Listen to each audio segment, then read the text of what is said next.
parle beaucoup, aujourd'hui, de se connaître soi-même, de se soigner, de devenir la meilleure version de soi-même. Mais presque personne ne te dit à quel point ce processus, à l'intérieur, peut être brutal. Parce que guérir, pour de vrai, ce n'est pas devenir quelqu'un d'illuminé, de calme en permanence ou d'émotionnellement parfait. C'est, avant tout, se mettre à nu, se démonter, regarder des parties de toi qui étaient cachées depuis l'enfance, des blessures que tu as appris à ignorer pour continuer à fonctionner. Carl Jung disait que personne ne devient éclairé en imaginant des figures de lumière, mais en rendant la noirceur consciente. Et c'est exactement ce que presque personne ne dit. La vraie guérison émotionnelle ne commence pas quand tu ressens du soulagement, mais quand tu ressens de l'inconfort. Parce que l'inconfort est le signe que quelque chose en toi est en train de bouger. Dans cette vidéo, on va explorer les coulisses de la guérison, les morceaux invisibles qui font encore mal, les étapes difficiles dont personne ne parle, et, surtout, les signes subtils que tu es bel et bien en train de te transformer même quand tout ressemble à une régression. Tu t'es déjà surpris à dire ça? Je l'ai déjà surmonté, mais, au fond, quelque chose en toi réagit encore avec douleur quand le sujet revient. C'est comme peindre un mur plein de fissures. De l'extérieur, tout paraît neuf. À l'intérieur, les dégâts continuent de s'étendre. C'est l'un des pièges les plus subtils de l'ego pendant le processus de guérison. Je vous mettais en garde contre ce mouvement qu'il appelait la fausse individuation, quand l'ego qui devrait être au service de la psyché s'empare de l'idée d'évolution et la transforme en une nouvelle identité. La personne évoluée, le moins conscient, elle y adulte réglé. Mais cette nouvelle identité, au lieu de libérer, enferme, parce qu'elle ne tolère pas les failles. Elle n'admet pas les rechutes, elle ne laisse pas de place pour ressentir de la colère, de la tristesse ou de la confusion et des émotions qui, en réalité, font partie de la vraie guérison. Tu commences à juger ta douleur comme si elle était une erreur, au lieu de la voir comme un processus naturel. Et tu sais qui souffre à cause de ça? Ton enfant intérieur. Cette partie de toi qui a besoin d'être accueillie, pas étouffée. Quand tu forces une apparence de guérison, tu dis à cet enfant, tu ne peux pas encore te montrer. Tu n'es pas encore assez en sécurité pour exister. L'ego guéri est une illusion dangereuse, parce qu'il crée un nouvel idéal à atteindre. Mais, au fond, ce n'est qu'une autre forme de fuite, une armure sous un autre nom. La vraie guérison ne crie pas « victoire ». Elle murmure des vérités inconfortables. Et l'une d'elles, c'est que être tu n'as pas encore surmonté et que c'est OK. Tu n'as pas besoin d'être parfait. Tu dois être honnête. Et ça inclut d'admettre que certaines blessures font encore mal. Parce que seul ce qui est vu peut, enfin, être transformé. Peut être que l'une des expériences les plus déroutantes de la guérison émotionnelle, c'est de réaliser que, au lieu de te sentir plus en paix, tu commences à ressentir de la colère, de l'irritation, de l'impatience, une rage silencieuse contre certaines personnes, des situations et même contre d'anciennes versions de toi-même. Et là, la question surgit, mais est-ce que ça veut dire que je suis en train de régresser? Non, c'est le signe que quelque chose de très profond est enfin en train de remonter à la surface. Pendant des années, t'as être tout fait pour être compréhensif, patient, calme. Mais très souvent, cet effort était une stratégie de survie. C'était le moyen que ton enfant intérieur avait trouvé pour être accepté, ravaler ses larmes, étouffer ses cris, essayer de plaire à tout le monde pour mériter de l'amour. Et maintenant, dans le processus de guérison, Tout ce qui a été mis sous silence commence à refaire surface. La colère, dans ce contexte, n'est pas une ennemie, c'est une messagère. J'ouvrais ces émotions dites négatives comme des fragments de l'ombre des parties de nous qu'on a exclues de notre conscience parce qu'elles ne collaient pas avec l'image idéale de l'ego. Mais ces parts-là ne disparaissent pas, elles attendent, et dès qu'elles trouvent un espace un peu plus sûr, elles réapparaissent. Tu vois ce moment où tu te rebelles face à quelque chose que tu acceptais en silence avant, c'est du progrès. C'est le début d'une nouvelle frontière intérieure qui se dessine. Il ne s'agit pas de passer ta colère sur les autres, mais de reconnaître en toi une énergie vitale que tu refoulais. Guérir, ce n'est pas rester zen en permanence, c'est ressentir tout, avec plus de présence même ce que t'avais appris à planquer. La colère, dans ce chemin, peut devenir un vrai phare. Elle éclaire précisément l'endroit où ta vérité a été niée, et où maintenant, enfin, elle demande à respirer. Il y a une phase dans la guérison où tu regardes autour de toi et tu réalises, personne ne comprend vraiment ce qui se passe en toi. C'est souvent à ce moment-là que beaucoup ont l'impression de s'éloigner du monde. Des amis de longue date ne semblent plus te reconnaître. Les repas de famille te laissent un goût d'étrangeté. Et même tes anciennes opinions te paraissent venir de quelqu'un qui n'existe plus vraiment. Tu entres dans un territoire où il devient difficile de te situer. Je vous me disais que ce genre de solitude n'est pas juste normal, il est nécessaire. Parce que quand tu commences à te libérer des conditionnements qui ont façonné ta personnalité, tu t'éloignes inévitablement de tout ce qui a été construit là, dessus. C'est comme enlever des vieilles lunettes à travers lesquelles tu regardais le monde et réaliser qu'une bonne partie de ta vie a été vécue pour t'adapter et pas pour t'exprimer.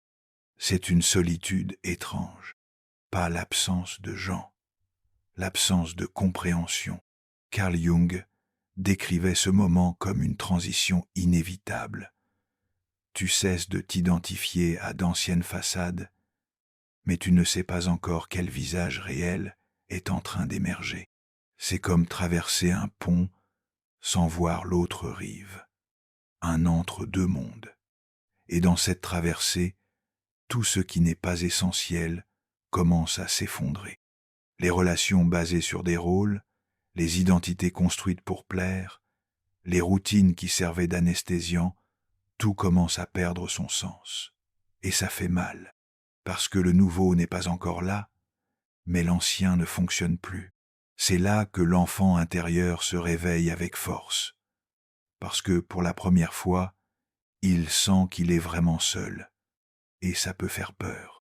Après tout, il a toujours cherché de la sécurité chez les autres, être compris, accepté, protégé. Mais là, il n'y a plus personne à l'extérieur pour valider ce qu'il ressent. Et c'est là que le vrai tournant se produit. Quand, au lieu de chercher à être compris, tu commences à t'écouter toi-même. Quand, au cœur du vide, tu découvres que tu peux être ton propre refuge. La solitude, liée à la guérison, n'est pas un abandon.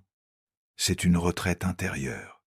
Un moment où l'âme prépare le terrain pour laisser éclore du nouveau. Et même si ça ressemble à un exil, c'est dans ce silence que les racines de ton authenticité trouvent enfin de la place pour grandir. Parce qu'au final, la compréhension la plus précieuse ne vient pas des autres, elle vient de toi. Tu ne t'éloignes pas du monde, tu es en train de te retrouver en dehors de lui.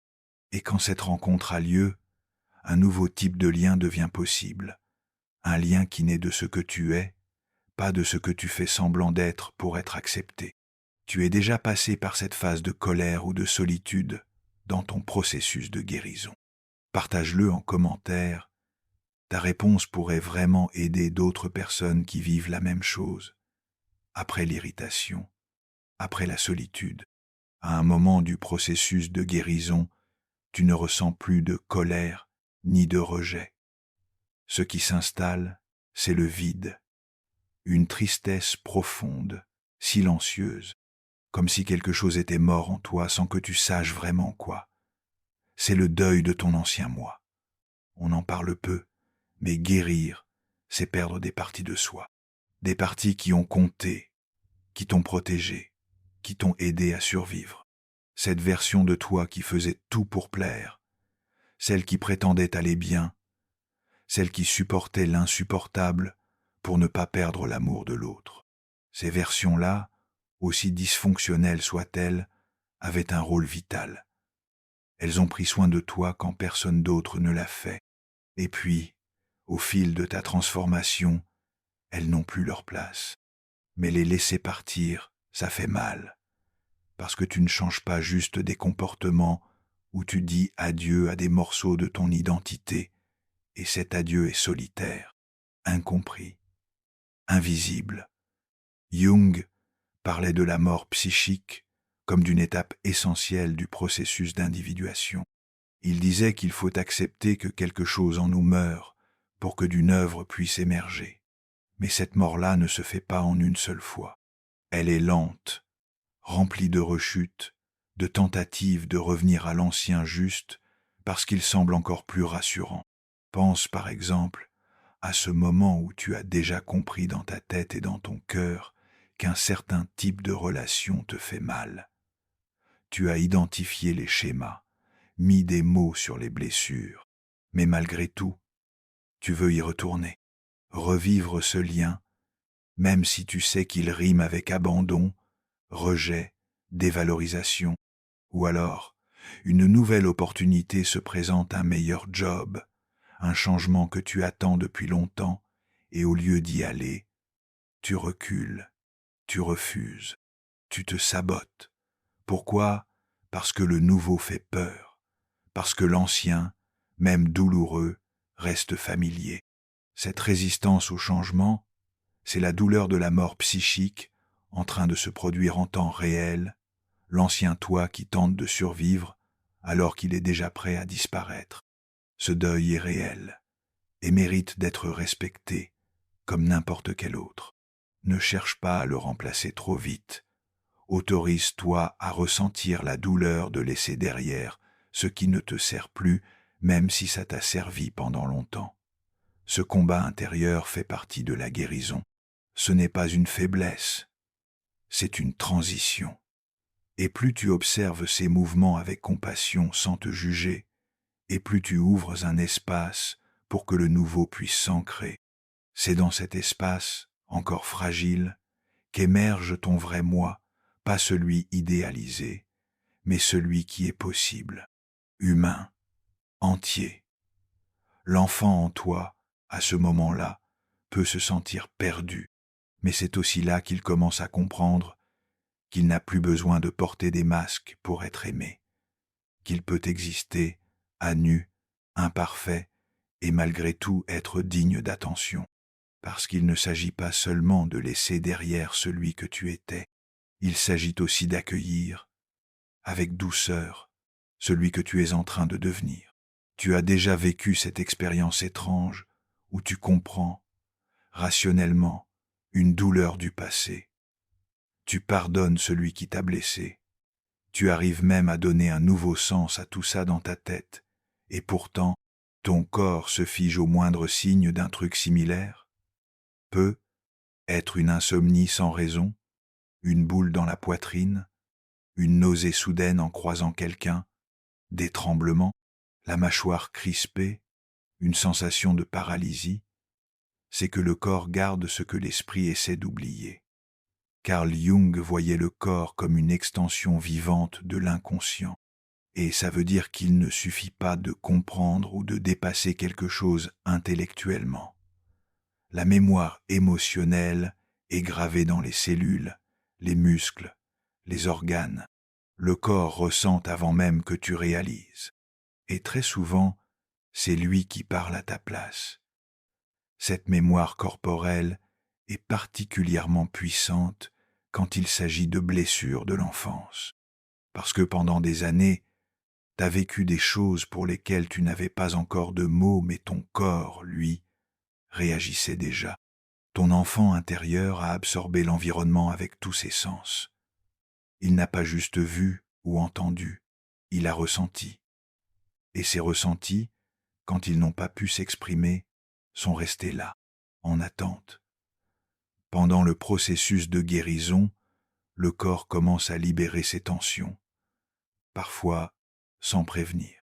Une crise de larmes sans raison, une vieille douleur qui revient, une attaque d'anxiété après une simple discussion qui a touché un point sensible en toi. Ces réactions ne sont pas des rechutes, ce sont des signes que la guérison est en train d'atteindre des couches plus profondes. Ignorer le corps, dans ce chemin, c'est comme soigner une plaie en surface seulement. Il faut écouter ce qu'il essaie de dire, avec patience, avec douceur, avec curiosité, parce que souvent, c'est lui qui détient des fragments de ton histoire que ton esprit, lui, n'arrive pas encore à toucher. Et plus tu honores ce langage, plus tu redeviens entier, parce que guérir, c'est aussi et surtout réapprendre à habiter pleinement ton propre corps. Il y a un moment dans le processus de guérison où tu te demandes si ça vaut vraiment le coup de continuer, pas parce que tu ne vois pas de progrès, mais parce que ce qui remonte à la surface devient trop intense. Les souvenirs, les vides, les émotions refoulées, tout surgit en même temps et te traverse de façon brutale, presque insupportable. C'est là que la tentation apparaît. Retourner vers ce que tu connais. Tu penses à reprendre cette relation, même si tu sais qu'elle ne te faisait pas de bien. À replonger dans les mêmes distractions, les anciens automatismes, les routines qui servaient d'anesthésiant, parce que, aussi douloureux que l'ancien ait été, au moins tu savais à quoi t'attendre. Et le nouveau, pour l'instant, n'est qu'une promesse sans garantie, sans terrain solide. Carl Jung disait que l'inconscient nous teste avec des symboles. Et souvent, ce test arrive juste au moment où tu es sur le point de casser un schéma. Il y a une invitation, une rencontre, une situation qui semble anodine, mais qui peut très bien te faire replonger. C'est comme si l'ancien toi tentait une dernière fois de survivre, ou comme s'il voulait vérifier si tu es vraiment prête à avancer. Et c'est normal. Parce que changer, pour de vrai, c'est renoncer à l'illusion de sécurité. À ce stade, ton enfant intérieur panique souvent. Il veut courir dans les bras qu'il connaît, même si ses bras l'ont blessé. Parce qu'il associe encore le familier à l'amour, à la protection. Et c'est précisément là que tu dois faire quelque chose de nouveau.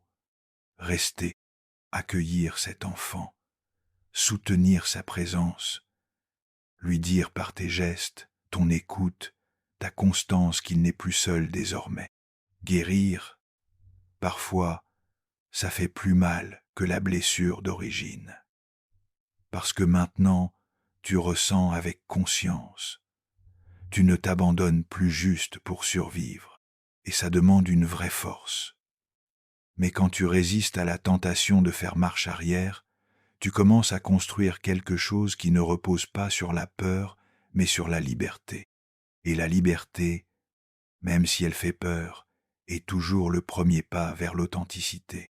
Peut être que la plus grande erreur qu'on fait à propos de la guérison émotionnelle, c'est de croire qu'un jour, ça se termine, qu'il y a une ligne d'arrivée, un état de stabilité absolue où plus rien ne nous atteint ou nous bouleverse.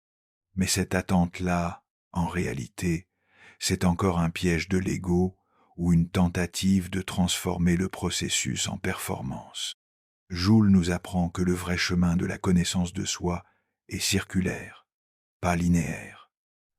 La guérison n'est pas une destination, c'est un retour constant vers soi, de plus en plus profond, de plus en plus honnête. Tu n'as pas besoin d'être fort tout le temps, tu n'as pas besoin d'avoir toutes les réponses, tu n'as rien à prouver à personne.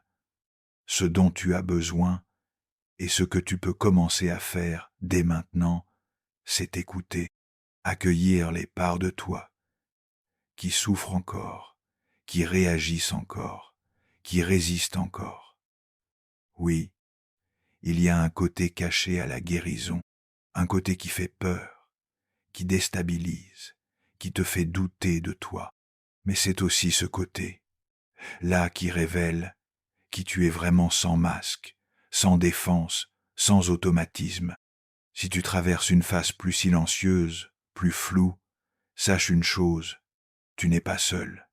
Et surtout, ce n'est pas un échec, c'est le processus. C'est une renaissance vers ton haut toi le plus authentique. Alors reste avec toi, avec ta douleur, ton doute, ta vérité. C'est là, au cœur de ce qui ressemblait à de l'obscurité, que la lumière la plus réelle commence à apparaître. Pour continuer à approfondir ton chemin d'introspection, d'amour de soi et d'évolution personnelle, laisse un like, abonne-toi à la chaîne et active la cloche comme ça. YouTube saura que tu aimes ce type de contenu et t'en proposera davantage. Et partage avec nous en commentaire quelle partie de ton chemin de guérison a été la plus difficile à traverser à la colère qui surgit, la solitude ou la peur de laisser derrière celui que tu as été. Ton vécu peut vraiment réconforter d'autres personnes qui traversent la même chose. Merci d'avoir partagé ce moment de réflexion avec nous.